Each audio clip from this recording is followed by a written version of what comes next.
Beyond the Rain. Hi, everyone. The Rain Tano here, the internet's busiest music nerd, and it is time for a great albums segment.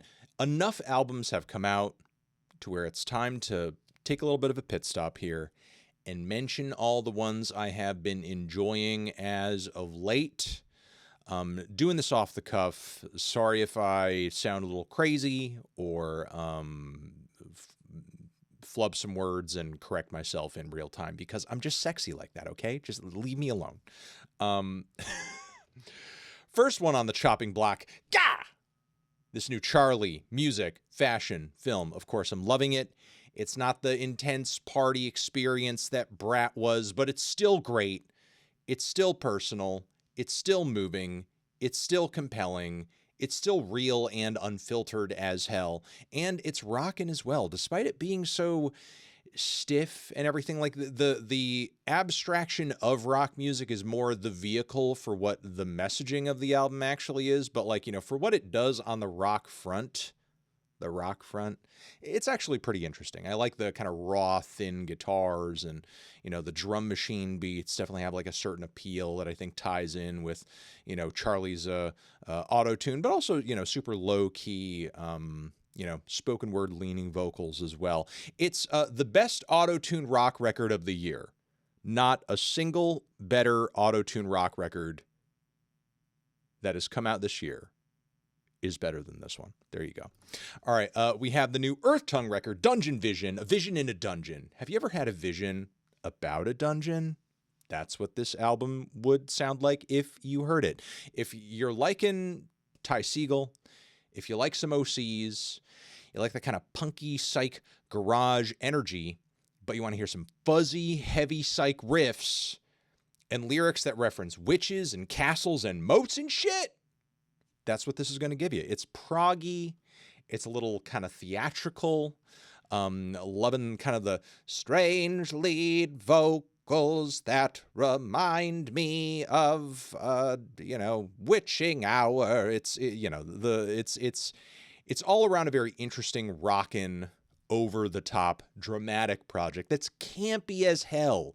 It's camping so hard you're gonna need a tent. Okay, all right. Anyway, really loving the new No Cure album. I'm edged up off of this. I'm more edge right now than I have ever been, thanks to this album. It is going to get dark. It's going to get real fucking dark. Anyway. Metalcore breakdowns, gang vocals, chromatic death metal riffs, sinister lead melody passages, heavy drums, snare drum that goes dwong, immensely dark lyrics that sometimes get violent, sometimes revolve around overdoses, withdrawals, and the like. You know, kind of the darkness of our current system and the way it treats the average person. This album has a lot going for it, a lot of depth, a lot of substance, a lot of righteous anger, and, you know, it feels like a good quality metalcore sermon, like a good quality metalcore album should be. So there you go. These guys are also on tour right now, selling out a lot of dates and doing their thing. Shout out to them.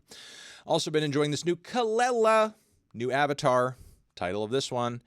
Liking the entrancing and enchanting vibes of this record, liking it a lot more than her last, liking more of the diversity on this one. You do have those kind of like low-key dance pop numbers with, you know, the UK influenced production, but on this record also, you've got some touches of guitar and shoegaze and dream pop, and it all kind of ties together into a really interesting blend, and some storytelling and kind of like the romantic front as well on the back end of the record that makes for some strong lyricism. Good project all around. Really enjoying this one.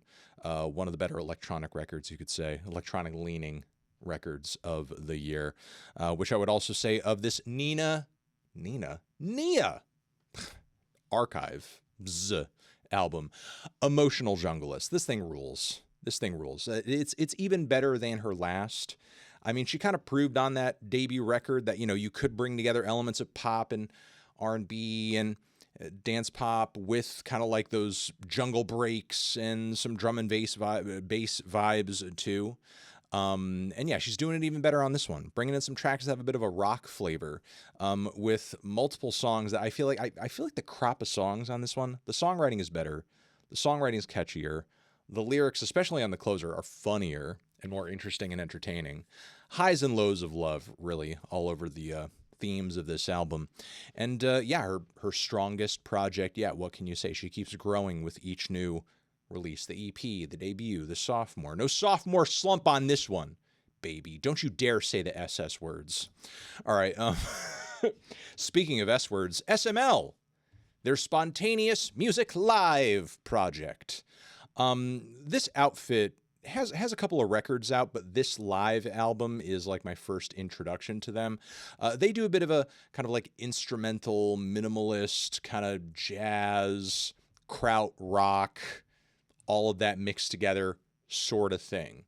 And while I do think their records have, you know, some really interesting tracks and highlights and moments and grooves and jammy whammies on them, this record features two long, massive improvisational odysseys that last 20 minutes each. And they're both great. I just love the way these pieces evolve. The bassist is killing it. The drummer's killing it. The sax is awesome. The keys are great. The guitar work is super tight and crispy. The band is just a well-oiled machine, just like machine of the highest order. They're just like on just the same wavelength. It's crazy that different people are making this because it sounds like the creation of one single person that just has like 10 sets, like 5, 6 sets of arms, you know, and has all those arms free to do everything and just playing it all at once. But yeah, again, just perfect chemistry between these guys. And that's truly what makes it a special experience. So yeah, definitely experience some Spontaneous Music Live here. Twisted Teens, I'm saluting this shit because this is like this is the most American album you're going to hear this year. This album's pure America. It's blues, it's garage rock, it's country, it's backwater folksy, it's Nolans. It's all that shit rolled into like a really nasty, moldy hot dog bun. And you want to eat it anyway. It's, you know, riding down the highway at 100 miles an hour, outrunning the cops while you're drinking moonshine and smoking some old wet cigarette that you found on the side of the road because that's all that you could get at the time. The lyrics are hilarious. The riffs are awesome.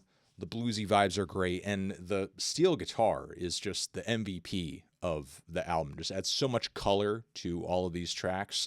Sick ass album, badass album. And, you know, who can forget about, the vocals? Oh my God. So raspy, so soulful, so fun. Adds so much character to the record. Killer album, awesome album. Don't fuck with me. Listen to this album. All right. We have a couple of shorter projects to shout out that are very much worth your time. Portraits of Tracy. I have heard this project before. I'll admit, previous times, not impressed. Not a portrait of Tracy guy. Was not previously sold on earlier iterations of this project. But this over here, this particular EP from Portraits of Tracy, which has a very lengthy title, I will say it. From where starting out very Devo-like. Okay, Q. From where do our primal instincts originate? MTV. I mean, we all knew that to be true. It doesn't need to be said. As an former MTV kid, that's. Anyway, this EP is sick. It's rocking. It's energetic. It's diverse. It has some of the most badass bedroom spun rock and punk rock that I've heard this year. And then from there, the EP coasts down into, I would say, some like bedroom pop and lo-fi pop that is very animated, very over the top. I could see like Hemlock Springs fans like really messing with. It's great throughout. It's a really solid EP, killer EP. Might be my EP of the year. I don't know if it's illegal to say that. I don't know if there's people who would be pissed off to hear that. I don't know if that's sorry. I don't know if I'm letting the cat out of the bag. Sorry if the Sorry. I apologize. It's just a good EP. Shut up. Shut up. It's just a very good EP, all right? Also, I'm loving the Frost Children EP. Great electro and electro clash. It's kind of everything that I wanted their sister album to be, but it's on this EP. So, boom, fixed. Clip it and ship it, all right? Just clip it and ship it. It's on streaming. Listen to it now, okay? It's good stuff. It's fun. It's danceable. It's energetic. It's melodic. It's ecstatic. So, I'm liking that. And I did a review on this one, loving the new Slayr EP, the AVANT NOVA. It's a great, digicore rage project with lots of anthemic lead melodies and awesome underscore samples that are reworked in a few different ways, and an awesome kind of sweet quality to it because it has like some recurring melodic and musical themes that sort of like, pop up at the front and then pop up more toward the back end. And it kind of like, even though it is a shorter project, it really does become like a holistic kind of vision by the end of it. So, but yeah, that's the last thing I wanted to shout out here. Great albums, great things, great music, good times, positive experiences that I would like to relay in your direction. Listen, watch, vibe, enjoy. You're the best. Okay. All right. Anthony Fantano, great albums. Forever.